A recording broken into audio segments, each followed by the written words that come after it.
তোমার জন্য একটা ব্যাগ বানিয়েছি। ওয়াও, দেখো তোমার পছন্দ হয়েছে কিনা। পছন্দ হয়েছে। এই ব্যাগগুলো আমার নানু আছে না, আমার নানু ব্যবহার করতো, আমার নানুর কাছে থাকতো। এই মাটির এই কাপড় দিয়ে বানানো ব্যাগকে বলতো খুঁতি। আমি তোমাকে খুঁতিটা ভালো করে, তো এই হচ্ছে ব্যাগটা। তো বন্ধুরা, আমার ব্যাগটা বানানো কেমন হয়েছে বলবেন। এটা হচ্ছে আমি যখন ছোট ছিলাম তো নানু বাড়িতে যাইতাম, নানুর কোমরে সবসময় এই টাইপের একটা ব্যাগ থাকতো। মানে কোমর বলতে কি, উনি সবসময় যেখানে যাইতো উনি এই ব্যাগটা নিয়ে যাইতো। তো ব্যাগটা হচ্ছে বিশেষত্ব হচ্ছে এইখানে হচ্ছে রশিটা, এটা, আর এই হচ্ছে একটা রশি। আমি আমার মতো করে হচ্ছে ওইটা মনে করে এটা ক্রিয়েট করছি। তো এই যে এইভাবে থাকতো, মুখটা কিন্তু কোনোভাবেই কোনো টাকা পয়সা পড়ে যাওয়ার কোনো ভয় নেই। তো হচ্ছে এই যে একদমই আমি তো আরও লুজ করে দিচ্ছি, এরকম টাইট করে হচ্ছে এটা বাঁধা থাকবে। তো এই যে টাকা রাখবে এখানে। তো আমি সায়ানকে আবার শখ করে আমি ওই টাইপেরই একটা ব্যাগ তৈরি করে দিছি। তো আমি কিছু জানো, সায়ান এরকম তোমাকে একটা ব্যাগ দিছি। তো সে ভীষণই এক্সাইটেড। তার টাকাগুলো এর আগে যে হচ্ছে কয়েন, সায়ান তোমার কয়েন জমাও কোনটায় দেখাও। আর এই যে হচ্ছে এভাবে করে ফাঁকা করে আবার টাকা পয়সা রাখা যাবে। এই হচ্ছে ব্যাগ। তো এটা হচ্ছে টুকরা কাপড়, আমার পায়জামা বানাইছি। তো সেইটা আস্তে এত জোরে এত দুষ্টুমি করে। এই যে এদিকে আসো। তো এইটাই হচ্ছে সায়ান আবার হচ্ছে কয়েন জমাইতেছে। কয়েন জমানো তার খুবই ভালো কাজ, মানে খুবই ভালো লাগে, তার পছন্দের একটা কাজ, শখের, আমারও শখের। তো এই যে আবার অনেকগুলো কয়েন অলরেডি হয়ে গেছে। তো হচ্ছে তার মানি ব্যাগ, আসো সায়ান তোমার মানি ব্যাগ নিয়ে এসো।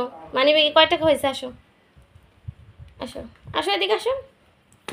ওয়াল্লাহ, তার মানি ব্যাগে তার বাপের ছবিও রেখে দেয় সবসময় সে নিয়ে। তো তাকে হচ্ছে রোজার ঈদের সময় হচ্ছে মানি ব্যাগটা কিনে দিছি। তো ওর ঈদের সময় অনেক সালামি দিছে সবাই। তো টাকাটুকু জমা হয়েছে, তো মোটামুটি অনেক টাকাই হয়েছিল। কোরবানি ঈদও তো বাড়িতে করছি। তো এই যে হচ্ছে আর ওর হচ্ছে নতুন কিছু টাকা, মানে মেইন টাকাগুলো আমি নিয়েই গেছি ওর থেকে। আর হচ্ছে আমার কাছেই ছিল মানি ব্যাগ, আর হচ্ছে বাকি এই টাকাগুলো এইগুলো ছিল ওর কাছে। তো সেগুলো হচ্ছে আমি বলছি যে তোমার যেহেতু তো এই মানি ব্যাগে ওর ধরতেছে না টাকাগুলো, এই যে ওকে দিছে সায়ানের ছোটো ফুপু, মানে ওরা অনেক আগে 25 সালে এই টাকাটা দিছে। তো তারপর বড় ফুপু কিছু টাকা দিছিল এই যে স্টাপলার করা, এই যে। তো সেই টাকাগুলো হচ্ছে আমি বলছি যে দাঁড়াও তোমার একটা ব্যাগ বানাই দিব। এই যে এই টাকাগুলো। তো এভাবে হচ্ছে মানে ফুপু মামা খালারা চাচারা যারা যেই টাকা দিছে বাদা এটার উপরে নেই, এটা রাখো, এটা সাইডে থাক। তারপর হচ্ছে সেইগুলো এখন ডাকবে না।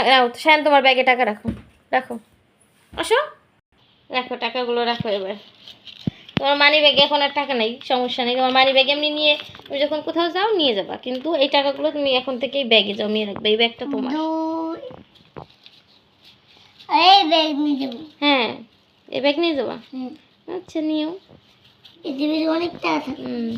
এই যে নতুন 20 টাকা মনে আমি তোমার দিছিলাম নাকি, মানে চকচকে কোনো টাকা, 10 টাকা, মানে বাজারে কখনো গেলে বা দোকানে যদি আমি কোনো চকচকে নোট পাই আমি সবসময় সায়নকে দিই, ও খুব খুশি হয়। ও অবশ্য টাকার প্রতি এটি কোনো নেশা নাই যে ওই টাকা এই টাকা এই বলে কোনো বলে না, আর ওসব বুঝেও না, এখনও ছোটো তো। তো এমনি দিয়েই ও বেশ খুশি হয়। ওর মানি ব্যাগে করে রাখি, ওর বাবার ছবি একটা রাখছে, রাখতেছো, রাখো। কয় টাকা হয়েছে এখানে তোমার? 100 না, 100-র বেশি আছে, অনেক টাকাই আছে। যাই হোক, যে টাকাই হোক তুমি এরকম জমা এটার মধ্যে রাখবা। তারপরে অনেক দিন পর এটা হচ্ছে আমরা তারপর একদিন খুলে দেখি কয় টাকা হয়, আমরা অল্প অল্প করে জমাতে থাকি। হ্যাঁ, এই যে রাখ, তো জমাতে থাকি, তারপর দেখি আমাদের কয় টাকা কি হয়।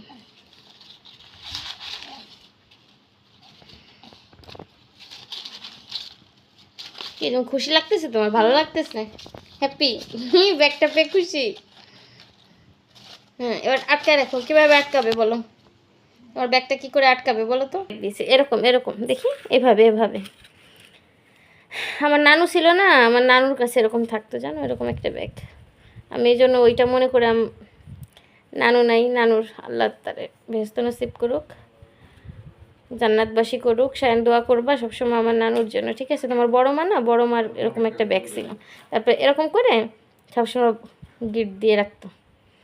আমরা বলতাম নানু তোমার ঝোলার থেকে আমাদের 2 টাকা দাও, 5 টাকা দাও, এরকম করে বলতাম জানো। হুম, দিত না? না দিত। সায়ান জিজ্ঞেস করতে তোমাদেরকে দিত না নাকি? আমি বলছি, না দিত। দেখো এখন ফোলা ফোলা হয়ে গেছে, তোমার একটা ছোট্ট একটা বালিশ হয়ে যাবে এটা দিয়ে। হ্যাঁ, এই টাকা দিয়ে তুমি কি করবে?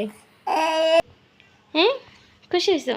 তো আমার নানুর কাছে সত্যি এরকম একটা ব্যাগ থাকতো সবসময়, তো সেই রকম ব্যাগই একটা আমি ক্রিয়েট করলাম। কেমন হয়েছে ব্যাগটা? আম্মু কি ঘুমাইছে? চলো তোমাকে ভাত খাইয়ে দিই। তো এখন রাত 9টা বাজে, শায়নাজকে সারাদিন ঘুমাই নাই, এখন ঘুমও চলে আসছে। তো এই যে তোমার টাকার ব্যাগ, তোমার আব্বুকে দেখাইও। তো সবাই শায়ন বাবুর জন্য দোয়া করবেন, আর আমার ব্যাগটা কেমন হয়েছে সেটাও জানাবেন। সবাই ভালো থাকবেন, সুস্থ থাকবেন। আল্লাহ হাফেজ।